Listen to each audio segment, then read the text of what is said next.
Hello বন্ধুরা, আজ আপনাদের জন্য নতুন একটি রেসিপি নিয়ে চলে এসেছি।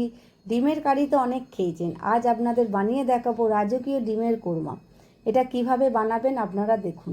প্রথমে কড়াইতে তেল দেবেন, তারপর ওর মধ্যে 2 চামচে ঘি দেবেন। অবশ্যই ঘি দেবেন, কোরমাতে ঘি না দিলে কিন্তু ভালোই লাগবে না।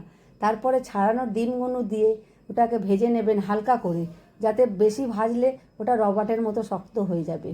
তারপরে ওটা তুলে নেবেন, নেবার পরে ওর মধ্যে কোচানো পেঁয়াজটা দিয়ে আপনারা নাড়াচাড়া করতে থাকবেন।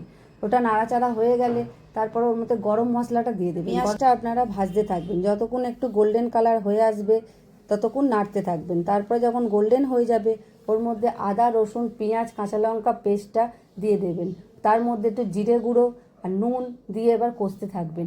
তারপর আপনারা কাজু বাদাম বাটাটা দিয়ে আবার একবার কষে দেবেন। ভালো করে কষা হয়ে গেলে এবার দইটাকে ফাটিয়ে রাখবেন, যাতে ভালো করে ফাটিয়ে রাখবেন।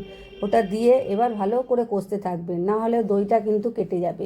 এবার দই দিয়ে ভালো করে ঘাঁটার পরে এবার আপনারা গরম তরল দুধ এর মধ্যে ঢেলে দেবেন। খেয়াল করবেন কিন্তু এর মধ্যে কিন্তু একটু জল পড়বে না। এই দুধটা দিয়ে এবার 2-4 মিনিট ফুটতে দেবেন। তারপর যখন ফুটে উঠবে ওর মধ্যে ডিমটা ছেড়ে দেবেন। এবার ডিমটা দিয়ে ভালো করে ফুটতে দেবেন, তার মধ্যে 4-5টা কাঁচা লঙ্কা দিয়ে দেবেন, যাতে দেখতে আরও সুন্দর লাগে। এরপর ভালো করে ফুটতে দেবেন। তারপরে যখন তেল ছেড়ে গামাকা গামাকা হয়ে যাবে এবার আপনারা ওপর থেকে পেঁয়াজ বেরেস্তা দিয়ে এবার নাবিয়ে দেবেন। নাবিয়ে দিয়ে আবার একটু পেঁয়াজ বেরেস্তা দিয়ে এটা পরিবেশন করুন। এই রেসিপিটা যদি আমার ভালো লেগে থাকে আমাকে সাবস্ক্রাইব আর ফলো করতে ভুলবেন না।